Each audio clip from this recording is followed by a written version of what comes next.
경상남도 창원 다호리 유적과 황씨. 경상남도 창원 의창구 동읍 다호리 237-3번지에는 다호리 유적이 있습니다. 이 유적에서 기원전 5세기의 끝으로 추정되는 붓이 발견이 되었습니다. 이 붓이 주는 의미는 한자를 사용했다는 것과 중국과의 교류를 말하고 있는 것입니다. 기원전 5세기경의 것이라고 고고학적 결론을 내었는데, 이 다호리 유적에서는 여러 가지 유물이 발견됐고, 이 철로 만든 칼, 이런 것들이 철기가 발견됐죠. 그래서 일부 향토사학자들은 가야사를 언급하면서 가야가 금광국에서 시작되었다, 이런 생뚱맞은 말을 향토사학자들도 하고 있는 사람들이 있죠. 5세기경 다호리는 한자를 사용하는 지식계층이 있었다. 김해 김씨들은 서기 23년에 왕망이 죽고 왕망편에 서 있던 김일제의 후손과 김연의 후손들이 여러 곳에서, 중국 여러 곳에서 벼슬을 하고 있다가 광무제들이 이들을 척살하려고 하니까 전부 다 각지로 흩어져서 육지로 또는 바다로 도망을 갔습니다. 그래서 도망을 온 김수루의 무리들은 흉노족들이죠. 배를 타고 한반도로 건너왔고, 그래서 이리저리 움직이다가 김해 지역에 들어와서 서기 42년에 그 지역을 차지하고 있던 골포국의 황씨들을 내몰고 그 지역에다가 금강국을 세웠던 것입니다. 이 지역이 골포국의 황씨 영역이었다. 이것을 모를 뻔했습니다. 모를 수도 있었죠. 황씨들은 이 사실을 몰랐을 수도 있습니다. 그런데 기가 막히게도 김해 김씨들은 김수로가 금강국을 세우면서 김수로의 업적이라고 말하면서 구지가를 남겨서 현재까지도 구지가를 부르고 있습니다. 마치 김수로 왕을 영접하는, 맞이하는 영신가처럼 부르면서 전하고 있는 것입니다. 삼국사기에는 이 노래를 부를 때는 우렁차게 큰 소리로 부르라, 이렇게 기록되었답니다. 우렁차게 큰 소리로 부른다? 아니, 무슨 경건하게 불러야 될, 임금을 맞이하려면 경건하게 불러야 되는데 우렁차게 큰 소리로 불러다? 군가입니다. 군가식으로 불러라는 것입니다. 김수로가 황씨 세력을 몰아내고 김해 지역을 차지한다, 역사를 그 구지가에서, 이 가사 내용을 보십시오. 전투를 하면서 황씨들을 욕보했던 군가다. 그 내용을 보면 거부가 머리를 내놓아라, 만약 그렇지 않으면 구워서 먹으리, 이렇게 큰 소리로 외쳐라고 했답니다. 그러면 이것이 영신가입니까? 왕을 맞이하는 그런 가사 같습니까? 노래 같습니까? 군가입니다. 황씨들아 머리를 내밀어라. 즉 황씨들아 구지봉에서 나무 사이에 숨어 있지 말고 나와서 싸우자. 만약 그렇지 않으면 산에다가 불을 질러서 구워 먹겠다. 황씨들이 토템은 바로 거북이이기 때문에 김수랑의 이 흉노족들은 그렇게 군가를 부른 것입니다. 그렇다면 이 가사에서 전하는 의미가 뭡니까? 바로 김해 지역이 황씨들의 세력권이었구나. 이것이 아주 참으로 기가 막히게도 김해 김씨들이 이 지역이 황씨의 지역이었다는 것을 알려주는 계기가 됐습니다. 바로 그것이 구지가입니다. 이 가사 내용이 왕을 영접하는 가사이다. 그런데 말이죠, 여기서 말하는 거북이는 누구를 지칭하는지에 대해서 학자들도 몰랐습니다. 향토사학자들이나 고고학을 연구하는 학자들도 몰랐다는 것입니다. 그래서 한계에 부딪히니까 땅만 파가지고 거기서 유분을 나오는 걸 가지고 어쩌고 저쩌고 이러면서 헛소리를 해서 사실과 부합되지 않는 그런 얘기를 많이 이렇게 남겨놨습니다. 고대로부터 거북이 황씨의 토템은 거북이다. 이것을 알았다면 좀 더 자세한 정확한 연구를 했겠죠.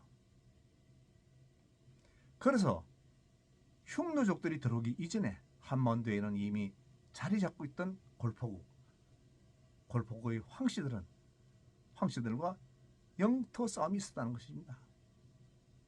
김해의 구주공에서 정토를 하면서 동산에 진을 치고 있던 황씨들이 숲속에 숨어있지 말고 나와서 싸우자. 그렇지 않으면 불을 질러 구워 먹겠다. 이거 아주 쉽게 이해할 수 있는 구지가 내용이죠. 그렇죠?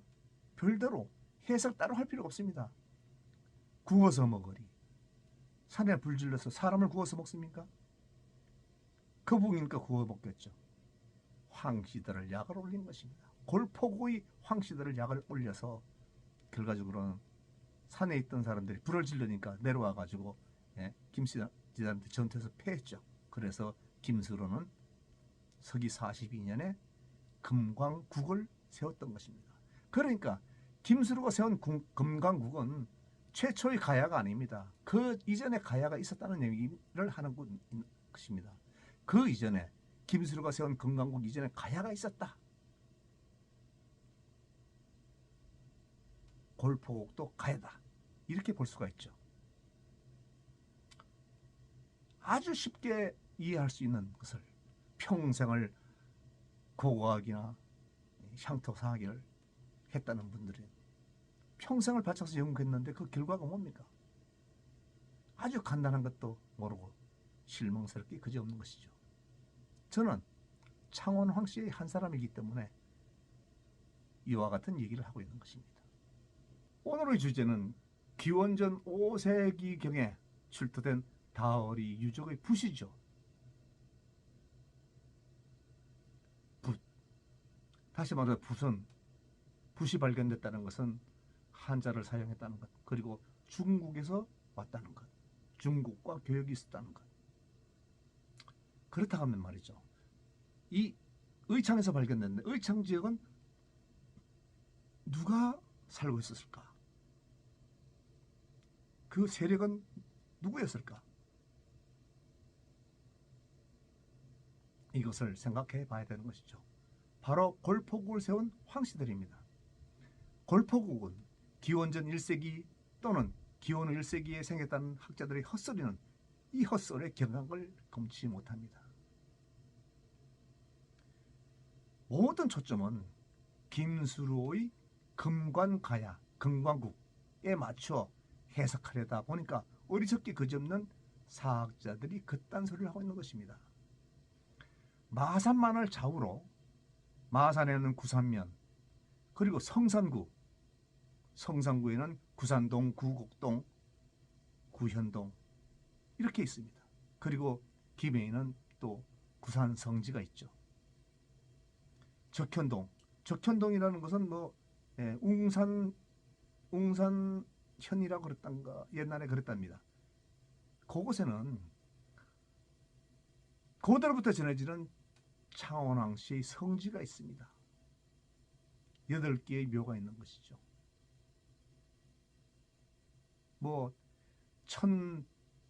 천년 이후에 무슨 누구의 무덤이다 누구의 무덤이다 근거 없는 얘기입니다. 왜냐하면 아무런 표식이 없거든요. 그야말로 비석도 없고 상석도 없고 아무런 표식이 없습니다. 누구의 무덤인지 모릅니다. 이 무덤들, 그러니까 이 지역도 상당히 오래전부터 황씨들이 소유의 상이었기 때문에 지금 창원 황씨들의 소유지로 남아있는 것입니다. 그러니까 마산만을 좌우로 왼쪽에는 마산 구산면, 오른쪽에는 성산구의 구산동, 구곡동, 그리고 구현동, 그리고 창원 황씨의 성산. 왜 거북구자가 들어가는 지명이 많은가에 하면은 거북이를 토템으로 하는 황씨들이 집단적으로 거주했던 지역이기 때문입니다. 골포국은 황씨들이 세운 나라라는 것을 알 수 있게 하는 것입니다. 그럼 골포국의 영역은 어디까지 있을까요? 뭐 인터넷을 검색해보면 골포국은 포상팔국 중 아주 작은 나라였다, 이렇게 말하는 사람들이 있는데, 한번 지도를 놓고 보세요. 아라가야의 하만처럼 작은 지역이 아닙니다. 마산만을 끼고 도는 상당히 넓은 지역입니다. 진해까지, 낙동강까지.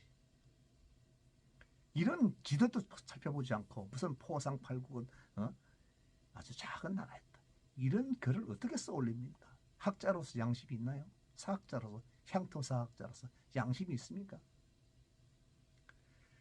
낙동강은 말입니다, 저 상주 지역 그 이상부터 강폭이 넓어지기 시작합니다. 굽이굽이 흘러내려오다가 함안군 칠북면에서, 그리고 의창구를 지나서 동으로 계속 흐르다가 양산의 물금읍에서, 거기는 황산공원이 있죠. 여기도 황산이 있지 않습니까? 황씨들의 땅이었다는 얘기입니다. 황산지인이 바로 그 자리에 있었습니다. 그래서 거기서부터 남쪽으로 꺾어 내려와가지고 을숙도를 지나서 바다로 빠져나갑니다. 그 빠져나가는 강의 이름이 황산하라고 했습니다. 그대로부터 전해지는 것이죠. 황산. 이 황산이란 참으로 중요합니다. 중국에 황산이 있죠. 황씨들이 살았던 곳에는 대부분 황자가 들어가는 지명을 쓰고 있기 때문에 중국에서 쓰던 지명이 이 한반도에 와서도 황씨들이 영역이었다는 걸 표시하기 위해서 황산진, 황산하, 이런 지명이 남아있다는 것입니다.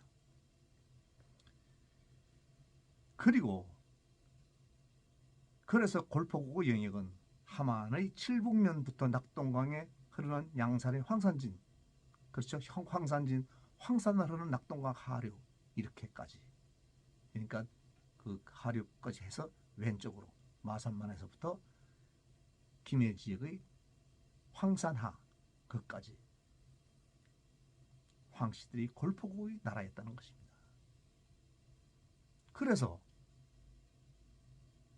그 낙동강이 흐르는 그 아래에 의창구가 있죠.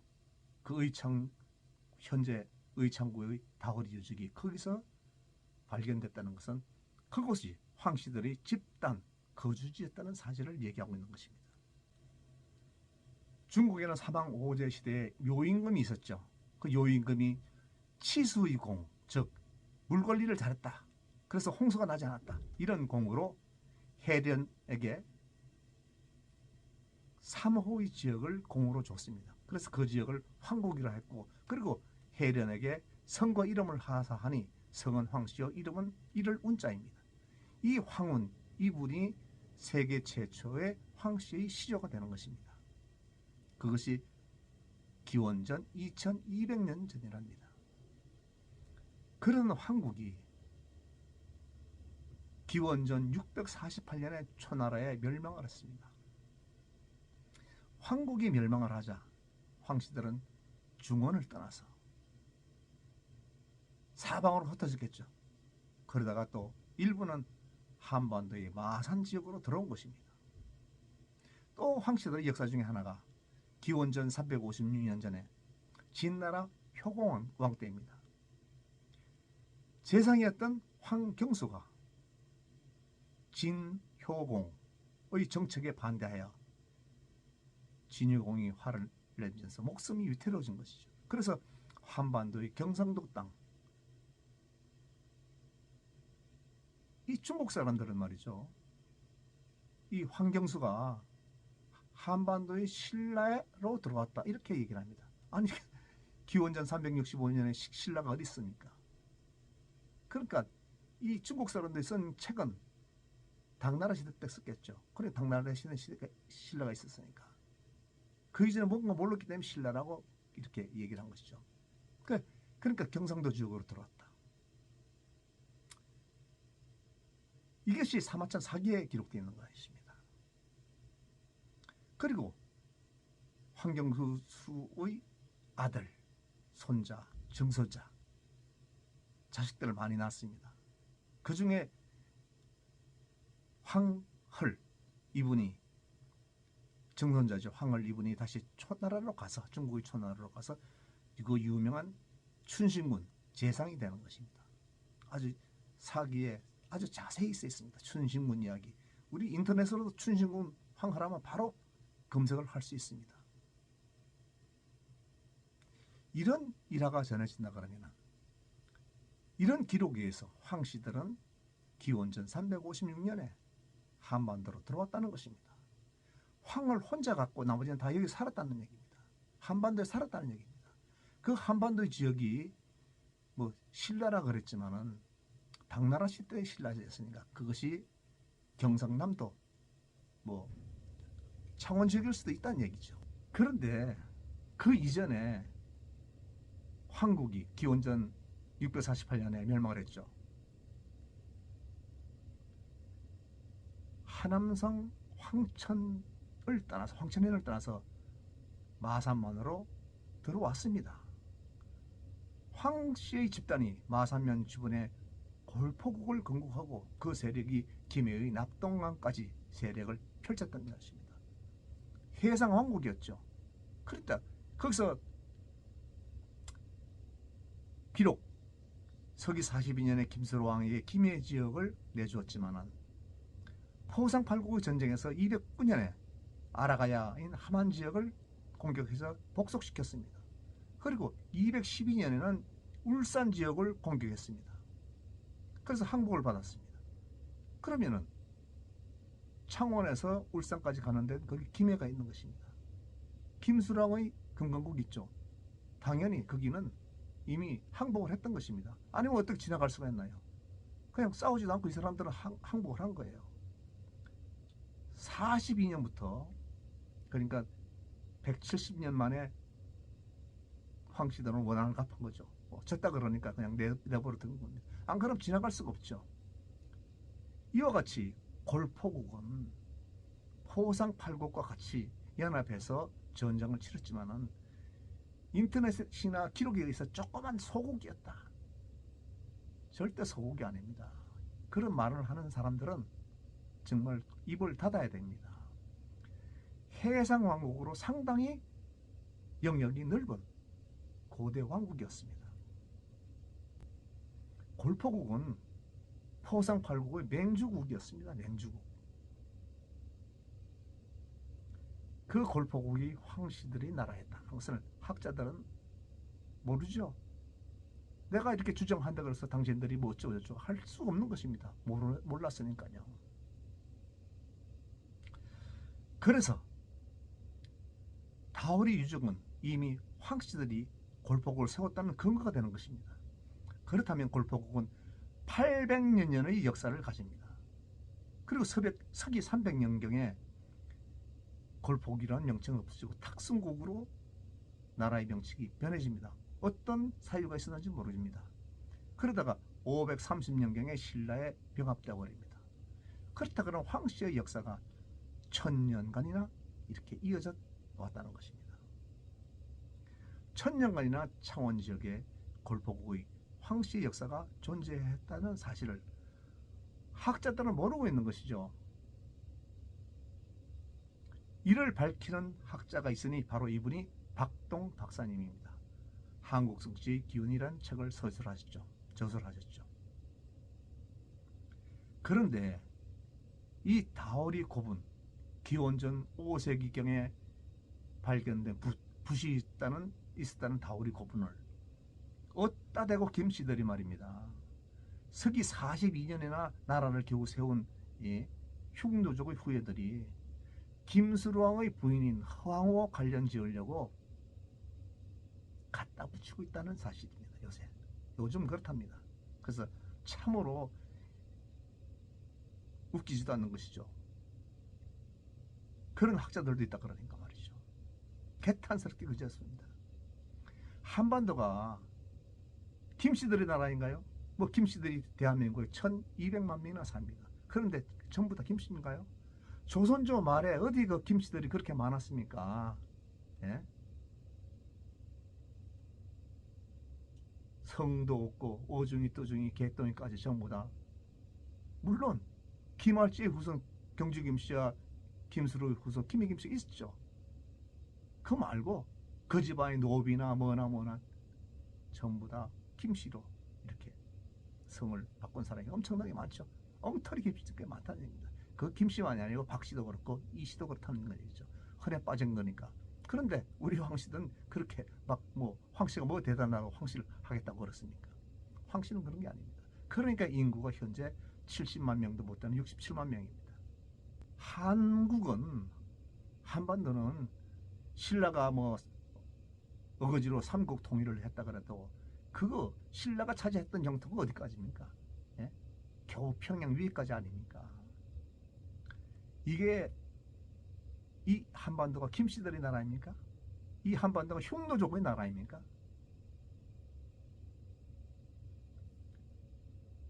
황제 헌우는 동이족입니다. 그렇게 황씨도 동이족입니다. 동이족. 중국 사람이 아닙니다. 우리는 황씨들은 동이족입니다.